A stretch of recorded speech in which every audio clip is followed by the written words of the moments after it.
All right, now we have the penultimate match and what I consider to be the match of the night. We have the finals of the International Championship tournament between Okada and Will Ospreay. And I have to admit, the fans really got me into this one. At this point, I was joining in with the cheers. We had a good little Will Ospreay versus Okada chant. I was on the Let's Go Ospreay side of the chant. Actually, fuck. What was the chant? Let's go Osprey. Oh, it was Let's go Osprey Okada. Let's go Osprey Okada. I was obviously part of the Osprey side. Why was I on the Osprey side? Because I used to watch What Culture Pro Wrestling, WCPW, so I actually have some knowledge of Will Ospreay. He was never my favorite, but I know him better than I do Koshida. Anyway, it was a fairly fun match. Osprey was flying around like a maniac, and Koshida was striking the hell out of Osprey. I'm slowly realizing that one of Koshida's signature moves seems to be a backflip-like drop kick, which I think is meant to be like the most beautiful drop kick ever.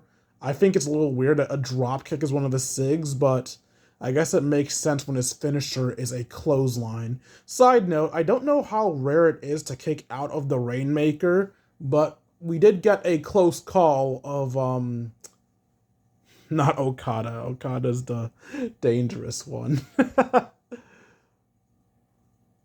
Osprey. I had to remember the chant to remember his name. We had a close call of Osprey kicking out of the Rainmaker. We had Okada kicking out of Osprey's Cody Cutter and Osprey Styles Clash.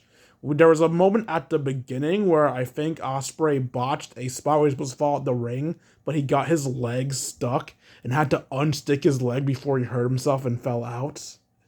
Ultimately, the match ended with a chain of reversals, including multiple finisher attempts, until finally Okada managed to hit Osprey with another Rainmaker clothesline, picked him up, and hit him with the clothesline again for good measure.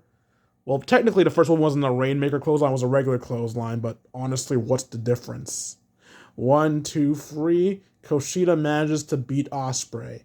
At this point, we get a major return as, I